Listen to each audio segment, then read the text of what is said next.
Hi guys, welcome to our channel. എന്തൊക്കെയുണ്ട് വിശേഷങ്ങൾ? എല്ലാവർക്കും സുഖമാണല്ലോ. ഇന്ന് ഞങ്ങളൊരു സ്പെഷ്യൽ ബീഫ് ഫ്രൈ ആണ് ഉണ്ടാക്കാൻ പോകുന്നത്. അതെങ്ങനെയാണ് ഉണ്ടാക്കുന്നതെന്ന് സൂന നമുക്ക് കാണിച്ചു തരും. ഞാനൊരു കുക്കറിൽ 1 കിലോ ബീഫ് എടുത്ത് വെച്ചിട്ടുണ്ട്.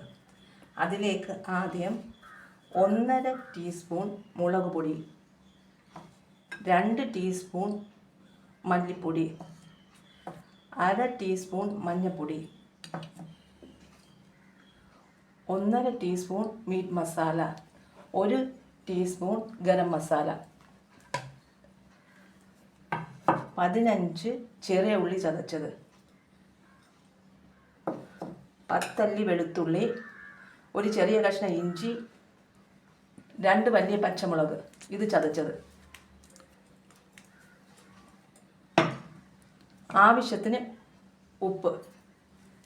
നല്ലപോലെ മിക്സ് ചെയ്യണം.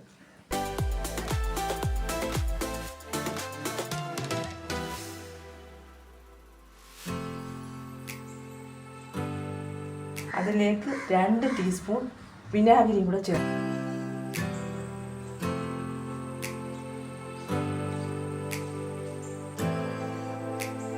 ഞാനിതിൽ വെള്ളം ഒട്ടും ചേർത്തിട്ടില്ല. വെള്ളം ആവശ്യമില്ല. ഇറച്ചിയിൽ നിന്ന് തന്നെ വെള്ളം ഇറങ്ങിക്കോളും. ആദ്യമേ ഒരു വിസിൽ വരുന്നത് വരെ ഹൈ ഫ്ലെയിമിലും പിന്നെ ലോ ടു മീഡിയം ഫ്ലെയിമിലും ഒരു 5 വിസിൽ കേൾപ്പിക്കണം. ഞാൻ ഹൈ ഫ്ലെയിമിൽ വെച്ചിട്ടുണ്ട്. ഹൈ ഫ്ലെയിമിൽ ഒരു വിസിൽ കേട്ട് ലോ ടു മീഡിയം ഫ്ലെയിമിൽ 5 വിസിലും കേട്ട് ഫ്ലെയിം ഞാൻ ഓഫ് ചെയ്തിട്ട് ഇപ്പോൾ ആവിയെല്ലാം ഫുള്ള് പോയി. ഇനി ഒന്ന് തുറന്ന് നോക്കാം. ബീഫിൽ നിന്ന് നല്ല വെള്ളം ഇറങ്ങിയിട്ടുണ്ട്. അതൊന്ന് നല്ല ഇളക്കി കൊടുത്തിട്ട് ബീഫും വെന്തിട്ടുണ്ട് കൊടുത്തിട്ട് ആ വെള്ളം നമുക്ക് വറ്റിച്ചെടുക്കാം. തുറന്നിട്ട്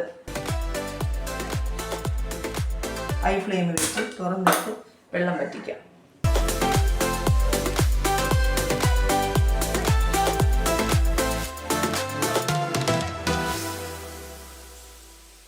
പാൻ അടുപ്പത്ത് വെച്ചിട്ട് 1/4 കപ്പ് വെളിച്ചെണ്ണ ഒഴിച്ചു കൊടുത്തിട്ടുണ്ട്.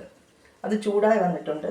അതിലേക്ക് 3 മീഡിയം സൈസ് സവാള അരിഞ്ഞത്, കുറച്ച് കറിവേപ്പില ഇട്ട് വഴറ്റാം.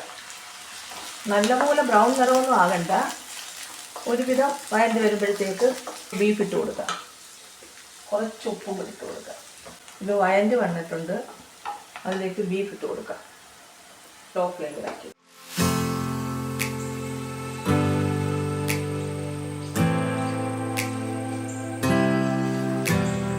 നല്ലപോലെ ഇളക്കണം.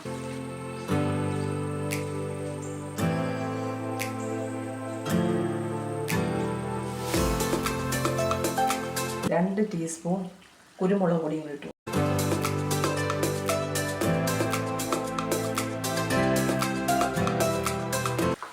ഇടയ്ക്കിടയ്ക്ക് ഇളക്കി കൊടുത്ത് ഇത് ഡ്രൈ ആകുന്നത് വരെ 10-20 മിനിറ്റ് ഇതിങ്ങനെ ഇട്ട് ഇളക്കണം. ഇടയ്ക്കിടയ്ക്ക് ഇളക്കിയാൽ മതി.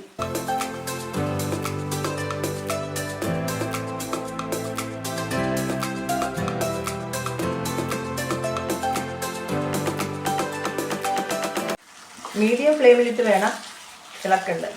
10-20 മിനിറ്റ് ആകുമ്പോഴത്തേക്ക് ഡ്രൈ ആയി കിട്ടുന്നുണ്ട്. ഇടയ്ക്കിടയ്ക്ക് ഇളക്കി കൊടുത്താൽ മതി.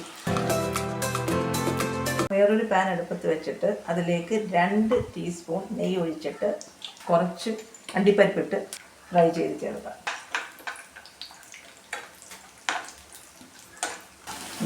അതിനകത്ത് അണ്ടിപ്പരിപ്പ് ചേർത്ത് കൊടുക്കാം. ബീഫ് ഫ്രൈ ആയിട്ടുണ്ട്. അതൊക്കെ ഒന്ന് ഇളക്കാം.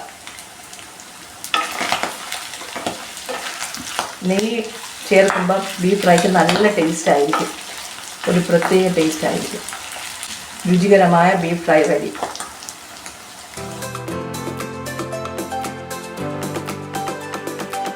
ഇനി ഒരു ബൗളിലോട്ട് കോരി മാറ്റാം. അടിപൊളി ടേസ്റ്റാണ് ഈ ബീഫ് ഫ്രൈ. എല്ലാവരും ഇതൊന്ന് ട്രൈ ചെയ്ത് നോക്കണം. തീർച്ചയായും ഇഷ്ടപ്പെടും. ഇഷ്ടപ്പെടുകയാണെങ്കിൽ ലൈക്ക് ചെയ്യണം, ഷെയർ ചെയ്യണം, സബ്സ്ക്രൈബ് ചെയ്യാനും മറക്കല്ലേ. വീണ്ടും കാണുന്നത് വരെ ബൈ.